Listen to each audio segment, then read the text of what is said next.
자, 특수 상대성 이론, 자, 질량과 에너지 등가성에 대해서 한번 보도록 하겠습니다. 자, 보시면은, 질량 에너지의 동등성. 자, 유의 속도로 운동하는 물체의 질량은 정지하고 있는 물체의 질량보다 크다라고 합니다. 이거 우리가 뭐라고 얘기하냐면은, 질량 증가, 이렇게 이야기합니다. 질량 증가. 자, 보면은, 자, 요거는 그냥 받아들이시면 됩니다. 자, M은 어떻게 된다?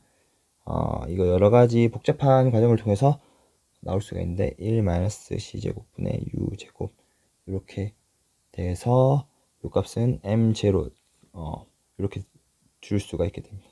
자, 그래서 m0 값은 뭐냐면은 정지하고 있는 물체 질량, 정지 질량이라고 이렇게 볼 수가 있겠고, 그러면 상대론적 질량은 이 감마 값을 넘겨주면 되겠죠. 그래서 m은 어떻게 된다? 루트 1-c제곱분의 u제곱분의 m0 이렇게 쓸 수 있겠죠. 그래서 이거는 m은 어떻게 된다? 감마 m0 이렇게 쓸 수가 있게 됩니다. 자, 되겠죠? 상대론적 질량은 이런 식으로 표현을 할 수 있겠다라는 겁니다. 자, 그래서 이 감마 값은 1보다 크기 때문에 뭐 정지하고 있는 물체의 질량보다 운동하고 있는 물체의 질량이 좀 더 크다라는 것이고, 이거 유도하는 과정은 꽤 복잡합니다. 그래서 그냥 넘어가도록 할게요. 자, 그 다음에 상대론적 운동 에너지 우리가 EK라고 둘 수가 있겠고, 정지하고 있는 물체 M0에 일정한 힘이 작용했을 때 물체 운동 에너지 EK는 델타 EK는 F 곱하기 델타 S를 이용하여 구할 수 있으며, 상대론적 속도와 여러 가지 방법을 이용하여 이것도 이제 뭐 여러 가지 방법을 통해서 적분도 하고 뭐 변수 뭐 이렇게 부분적분 이런 것도 해야 되기 때문에 뭐 쭉 해서 이제 뭐다 구한 운동 에너지 EK만 한번 보도록 할게요. EK 값은 얼마가 되냐? EK 값은 얼마가 된다? 감마 M0의 C제곱 마이너스 M0 C제곱 이렇게 나오게 됩니다. 그래서 이거를 우리가 뭐라고 얘기한다? 상대론적 물체의 운동 에너지 이렇게 이야기할 수 있게 됩니다. 자, 그 다음에 우리가 이 정지 에너지라는 개념을 이제 우리가 봐야 될 건데, 정지하고 있는 물체의 에너지를 우리가 뭐라고 얘기했나? 정지 에너지라고 합니다. 자, 그래서 이 값은 이것도 그냥 정의로 받아들이셔야 됩니다. 이 제로는 뭐 m0 c 제곱 이렇게 이제 쓰시면 됩니다. 그래서 질량이 m인 물체의 정지 에너지 이렇게 볼 수 있겠죠. 정지하고 있는 물체의 에너지 이렇게 볼 수가 있게 됩니다. 자, 여기서 이 질량과 에너지의 관계 이제 우리가 볼 수 있을 건데, 물체의 총 에너지 E는 운동 에너지와 정지 에너지 합 E제로를 더한 값으로 크기는 아래와 같다라고 되어 있는데, 뭐 E는 뭡니까?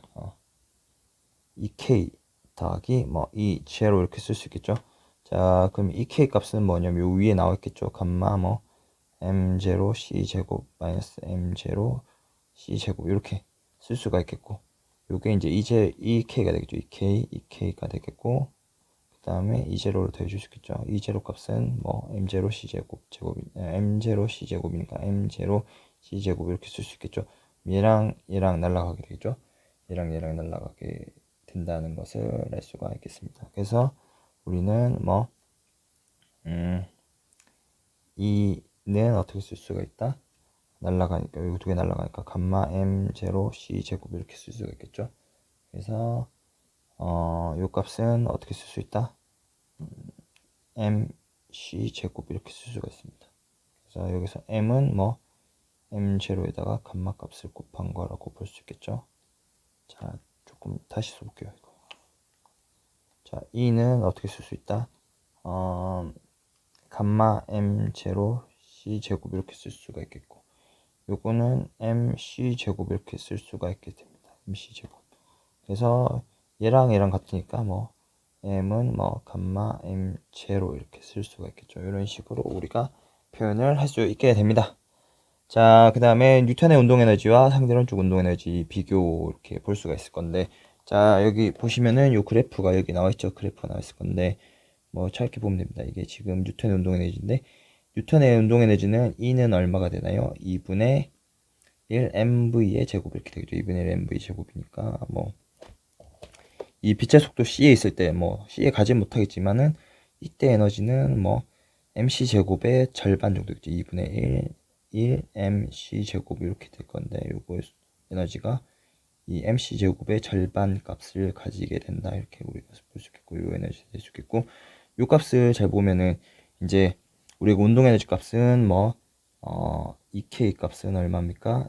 감마 m 제로 c 제곱 마이너스 m 제로 c 제곱이니까 이거 잘 계산하면은 요런 식으로 나오게 된단 말이죠. 감마 값이니까. 지금 보면은 이 v 값이 커짐에 따라서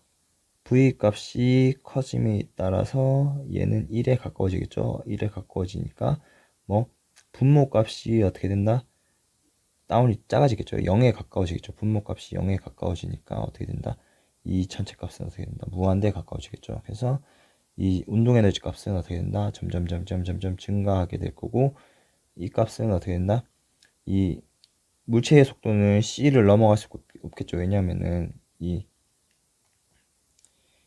운동 에너지, 물체 속도가 c에 가까워지는 순간 뭐 전체적인 운동 에너지 값은 어떻게 된다? 무한대에 가까워지기 때문에 이런 식으로 가게 될 겁니다.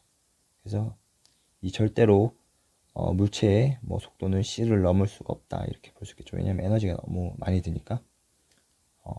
빛의 속도에 가깝게 물체에 뭐 운동 에너지를 주기 위해서는 엄청나게 많은 에너지가 더 필요하다. 요 2분의 1 mv 제곱보다 훨씬 더 큰 에너지가 여기 필요하게 됩니다.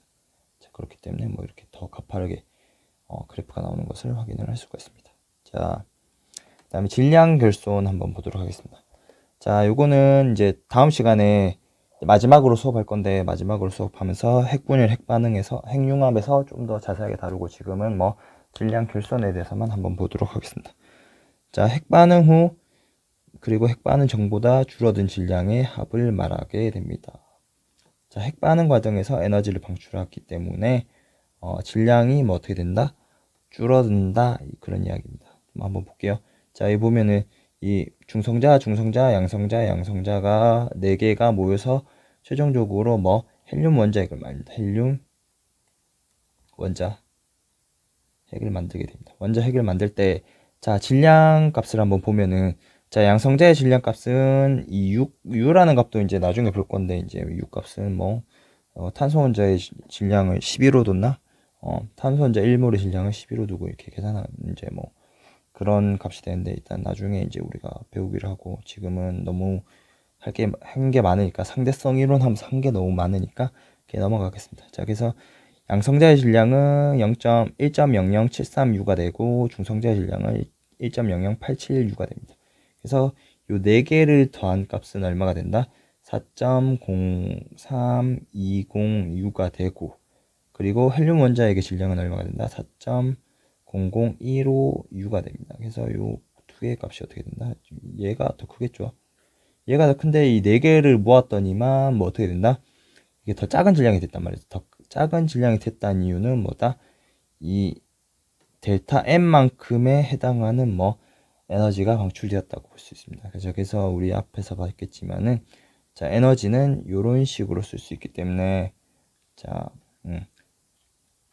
mc 제곱에 해당하는 에너지니까 델타 E는 뭐 m 뭐 델타 m에다가 c 제곱 이렇게 넣은 값이랑 똑같겠죠. 이만큼에 해당하는, 자, 요거 빼기 요거 델타 m에 해당하는 질량에다가 뭐 c 제곱을 곱한 만큼의 에너지가 어떻게 방출이 되었다라고 볼 수 있겠죠.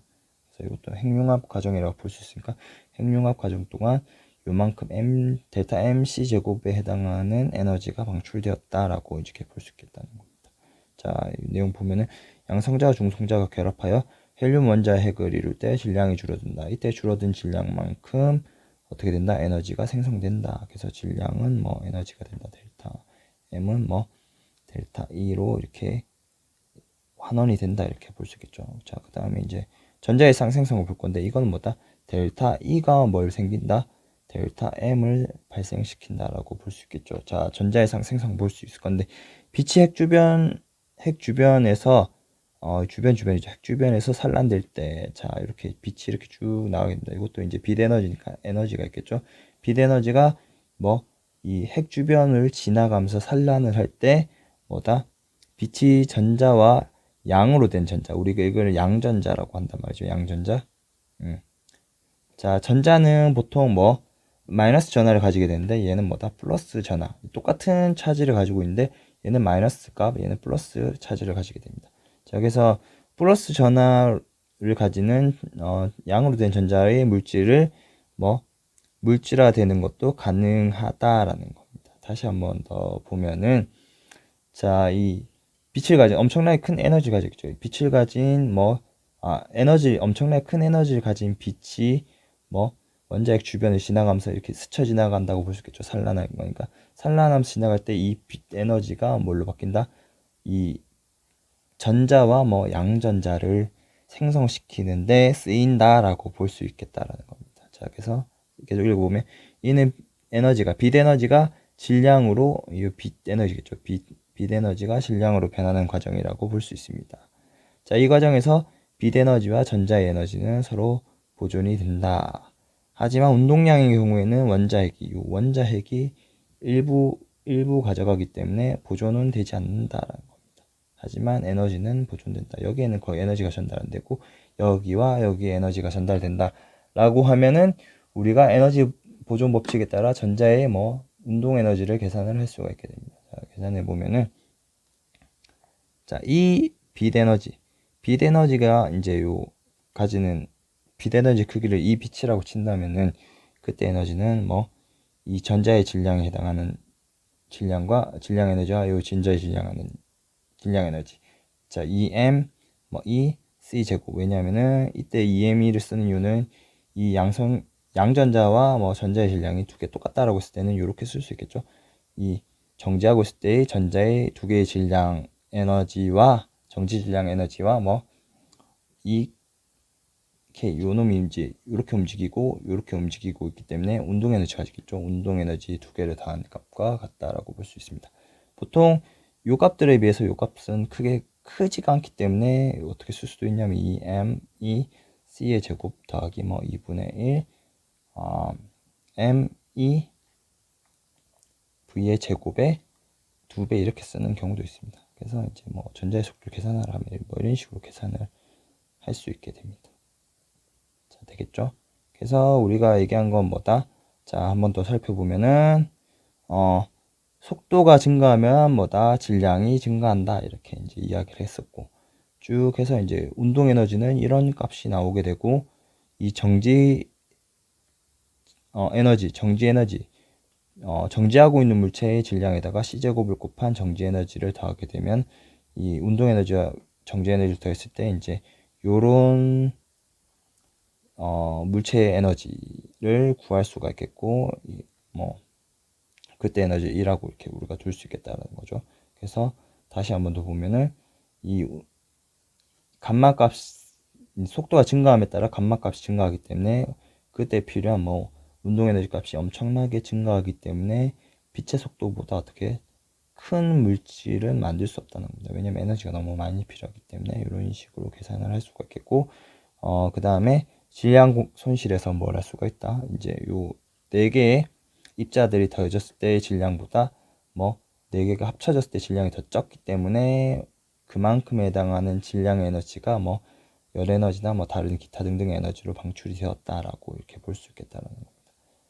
그거를 우리가 질량 손실, 질량 결손이라고 이렇게 이야기하는 경우가 되겠고, 그 다음에 에너지에 의해서 질량이 생성되는 경우도 있다라는 겁니다. 자, 요거는 우리가 전자의 쌍생성인데 이 빛이 이렇게 나오면서 전자와 양전자를 생성시킬 수 있고 요런 에너지를 생성시킬 수가 있고 이때 운동 에너지는 이런 식으로 표현할 수가 있겠다라는 겁니다.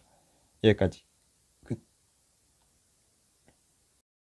요 부분에 대해서 이제 조금만 더 설명을 한번 해드리겠습니다. 자, 여기 그래프 보시면은 자, 조금 더 설명이 필요해가지고 추가하도록 하겠습니다.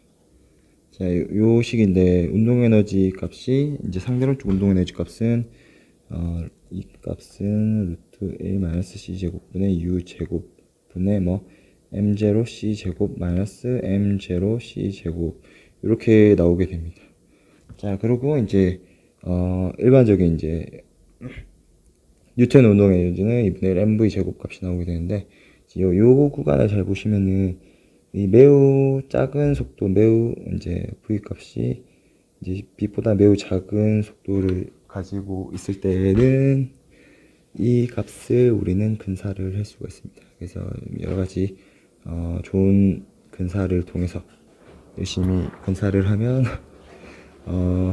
2분의 1 mv 제로의 제곱 요런 값이 나오게 됩니다. 요 영역에서는. 자, 그래서 이 빛의 영역, 이 물질의 속도가 매우 느린 영역에서는 그냥 클래시컬한 2분의 1 mv 제곱 값이 나오게 되고, 자, 속도가 커지는 경우에는 어떻게 된다?